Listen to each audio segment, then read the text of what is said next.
یہ جو اس وقت قومی اسمبلی میں، سینٹ میں اور پارلیمنٹ کے مشترکہ اجلاسوں میں بل لائے جا رہے ہیں، قانون سازی کی جا رہی ہے اور اس حوالے سے جمعیت علماء اسلام نے جو موقف اختیار کیے رکھا کہ اس طرح کے بلوں کی مخالفت بھی کی اور اسے پاکستان کے مفاد کے بھی منافی قرار دیا، اور پھر یہ کہ کسی طرح بھی پارلیمنٹ کے اراکین کو اس کی افادیت کو سمجھنا یا اس کے نقصانات کو سمجھنا، اس کے لیے وقت دیا جاتا ہے، اس پر مشاورت کی جاتی ہے۔ لیکن عجیب بات یہ ہوئی کہ اسپیکر صاحب کے لیول پر چند پارٹیوں کو تو گھر بلایا جاتا ہے، ان کو شریک مشورہ بنایا جاتا ہے، لیکن ایک معتبر اپوزیشن جماعت جمعیت علماء اسلام کو اور اس کے علاوہ بھی کچھ دوسری جماعتوں کو بھی یہی شکایات ہیں کہ ان کو اس مشاورت سے دور رکھا گیا۔ یہ جمہوری اصول کے خلاف ہے۔ جمہوریت نام مشاورت کی ہے، اظہار رائے حق میں بھی کی جا سکتی ہے، مخالفت میں بھی کی جا سکتی ہے، لیکن یہ کہ نہ تو آپ مسئلے کو سمجھنے کا کسی کو موقع دے رہے ہیں، آپ پر غیر ضروری طور پر اجرت سوار ہوتی ہے، اور پھر جب آپ مشاورت کے لیے اجلاس بلاتے ہیں تو ان جماعتوں کو مشاورت کے دائرے سے باہر رکھتے ہیں۔ یہ ہے در حقیقت موجودہ حکمرانوں کی وہ بدنیتی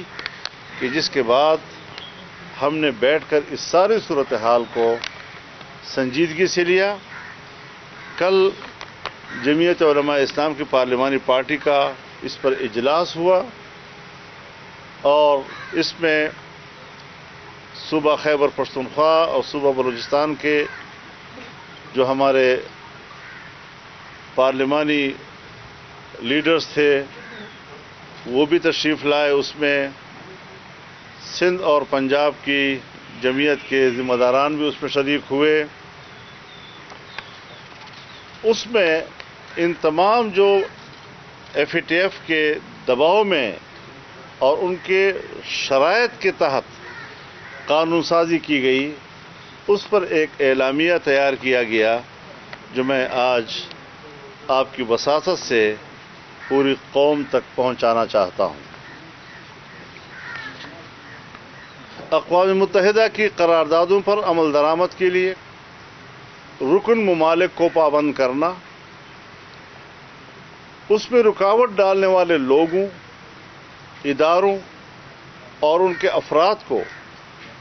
مستوجب سزا قرار دینے کے لیے قانون سازی سے جہاں قوموں کی اظہار رائے کی آزادی کا حق سلب کیا گیا ہے، پاکستان کا فرض تھا کہ وہ اقوام متحدہ کو آمادہ کرتے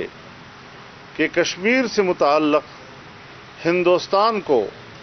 1948 اور 49 کی قراردادوں پر عمل درآمد کا پابند بنایا جائے۔ جس وقت پاکستان کے پاس کشمیر کے حوالے سے اتنا بڑا دعویٰ روز اول سے موجود ہے، آج ہم بین الاقوامی اداروں کے ان کی فوری ضرورت کے تحت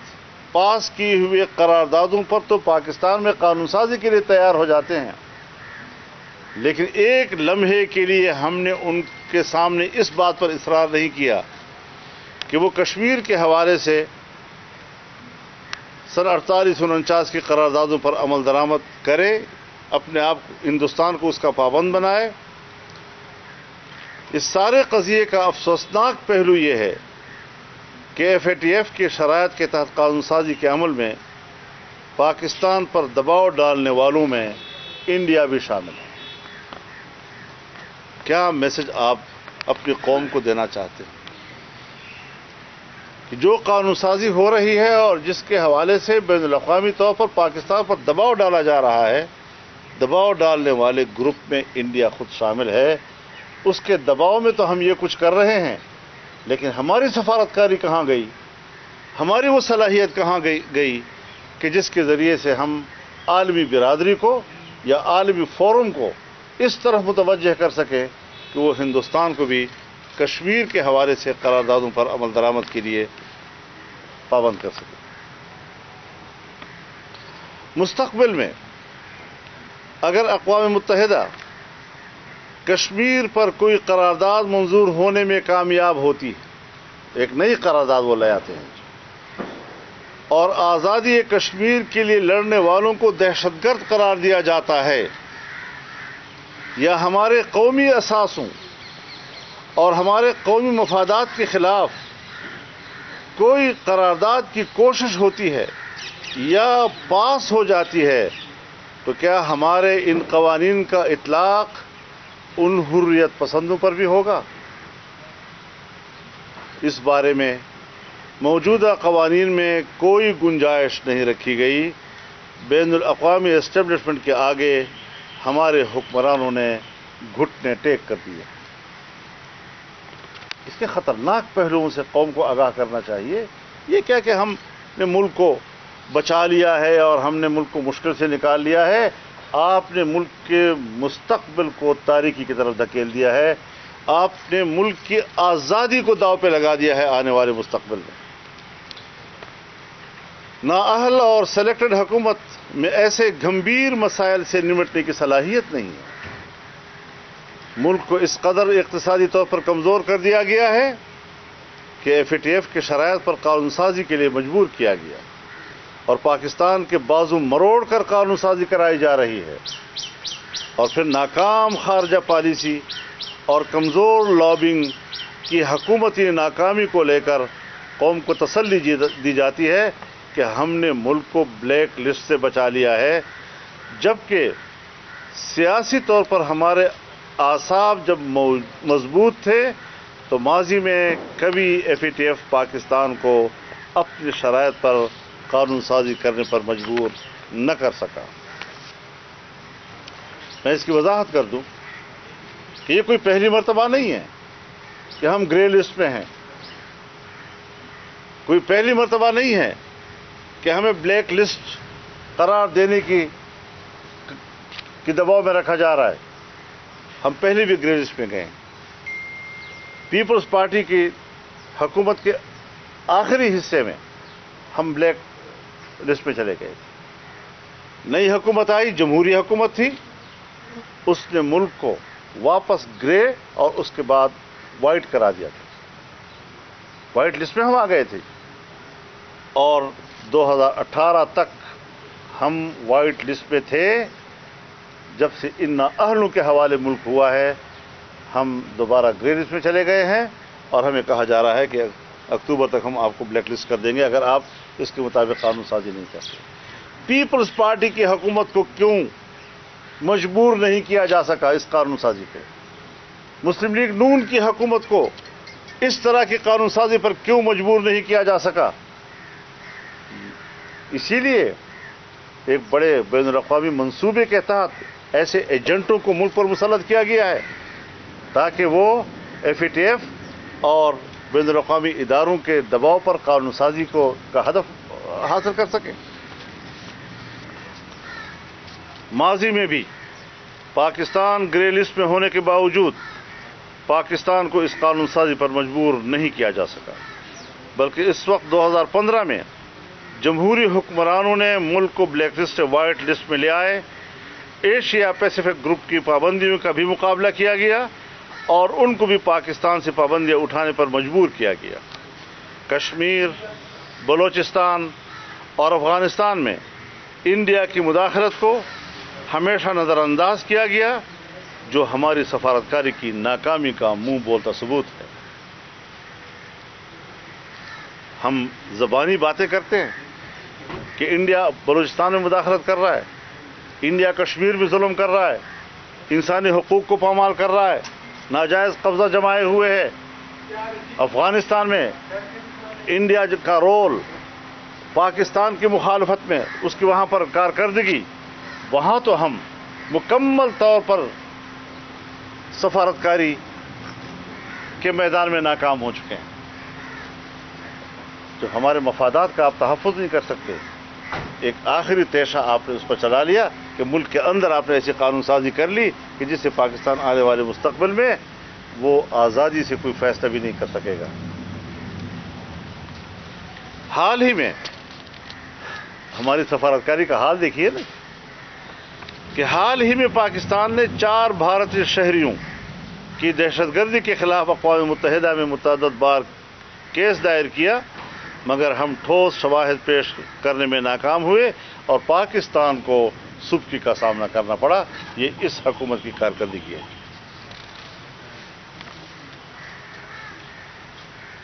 یہاں یہ امر بھی قابل ذکر ہے کہ حکومت نے اس اہم قانون سازی میں نہ تو اپوزیشن سے کوئی مشورہ کیا اور نہ وہ ان قوانین کے پاس کرنے کے مرحلے میں شامل رہے، بلکہ حکومت نے اپنی اکثریت کے بل بوتے پر اور بین الاقوامی پریشر پر پارلیمانی روایات کو مکمل طور پر نظر انداز اور بلڈوز کیا، جو قابل مذمت ہے۔ اس میں کوئی شک نہیں ہے کہ ہماری 2 بڑی پارٹیوں نے سوچا یہ کہ ہم اپنی ترامیم پیش کریں گے، اور ان ترامیم کا ان کا خیال یہ تھا کہ فائدہ ہوگا، لیکن وہ ترامیم بھی ان کی قبول نہیں کی گئی۔ تو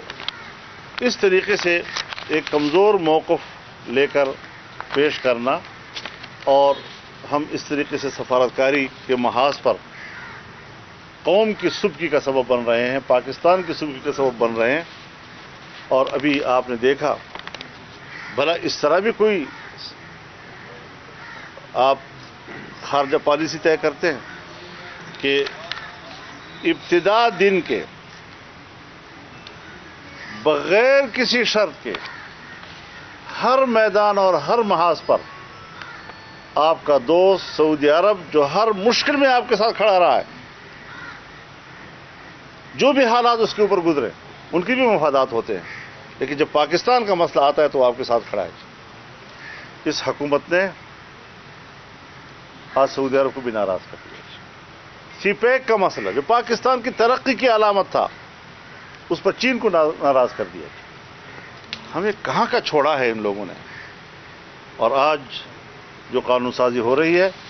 جو پاکستان کے نظام میں اس قوم کی غلامی کی علامت بن سکتا ہے آنے والے مستقبل میں، یہ بھی کر گزرے، جیسے ان کا ایجنڈا ہی یہی تھا کہ اس ملک کو کس طرح ہم بین الاقوامی غلامی کی طرف دھکیل سکتے ہیں۔ اس ایجنڈے کی تکمیل کے لیے وہ اپنے سب کچھ کر رہے ہیں۔ لہذا ہم اپنی پوزیشن بڑی واضح رکھتے ہیں کہ ہمارا اختلاف بڑا اصولی ہے، اور ہم نے ان کے خلاف جو موقف لیا ہوا ہے، آئے روز بروز ہمارا موقف صحیح ثابت ہوتا جا رہا ہے، عام آدمی پر یہ بات واضح ہوتی چلی جا رہی ہے، اور ہم اس حوالے سے بھی قوم کو اندھیرے میں نہیں رکھنا چاہیں گے۔ آنے والے دنوں میں بھی ہم ان کے اس حقیقت کو تشت البام کریں گے تاکہ قوم کو گمراہ نہ کیا جا سکے، اور ہم ایک باعزت قوم کے طور پر اپنا مستقبل طے کر سکیں۔ جی مہربانی۔ مولانا یہ بتائیے گا کہ آپ نے تو حکومت کے اوپر الزامات لگا دیے کہ مشاورت نہیں کرتی، اپوزیشن کی جماعتیں جو آپ لوگ اکٹھے بیٹھتے ہیں، پھر وہی لوگ جا کے کندھا بھی فراہم کرتے ہیں اپنا حکومت کو، ان کے بارے میں آپ کا کیا خیال ہے؟ اور ایک APC ہونی تھی، رہبر کمیٹی کا اجلاس ہونا تھا، اس کا مستقبل کیا ہے؟ میرے خیال میں یہ ایک مستقل سوال ہے جو ہماری اس پریس کانفرنس سے متعلق نہیں ہے، لیکن سوال آپ کا اپنی جگہ پر ایسا نہیں ہے کہ حالات ہم نے جو ان 2 ہماری بڑی پارٹیوں نے موقف لیا، اس پر ہم نے اپنے تحفظات کا اظہار کیا، اپنی ناراضگی کا اظہار کیا ہے، اور اس وقت جب میں آپ کے سامنے گفتگو کر رہا ہوں وہ ہمارے تحفظات کو دور نہیں کر پائے ہیں، تو ظاہر ہے کہ اب آل پارٹیز کانفرنس تو اسی صورت میں ہوگی۔ البتہ اپوزیشن کے جن جماعتوں کو مسلسل نظر انداز کیا گیا ہے، ہم مسلسل رابطے میں بھی ہیں اور ہم مزید بھی اپنی باہمی مشاورت کی طرف آگے بڑھیں گے۔ یہ فرمائیں کہ ہم بھی وہاں موجود تھے آئی نہیں جب بلاول بھٹو زرداری صاحب آپ کے پاس تشریف لائے تھے اور وہ یوں ہی اٹھ کے گئے تھے تو اس کے بعد آزادی مارچ کا اعلان ہو گیا۔ کل کی جو آپ کی میٹنگ ہے کیا اس میں کوئی فیصلہ ہوا یا اس پہ کوئی مشاورت ہوئی یا کوئی رائے دی کہ ایک مرتبہ پھر جو ہے وہ JUI اکیلے میں یہ تحریک کیا وہ چلا دے اگر یہ نہیں بھی آتے؟ اب تک کی جو سچویشن ہے یہ بالکل وہی فیز ہے جس طرح اس کو دیکھیے، جواب تو ہمیں بھی آتے ہیں لیکن ہم احتیاط کا دامن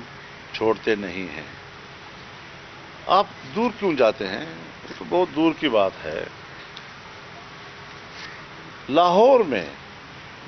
ایک دن میری میٹنگ ہوتی ہے جناب میاں شہباز شریف صاحب کے ساتھ، اگلے روز میری میٹنگ ہوتی ہے بلاول صاحب کے ساتھ۔ دونوں پارٹیوں سے اس بات پر اتفاق ہوتا ہے کہ ہم نے عید کے فوراً بعد رہبر کمیٹی کا اجلاس کرنا ہے، وہ تجاویز جو طے کر لیں گی اس کو ایجنڈا بنائیں گے ہم APC کا۔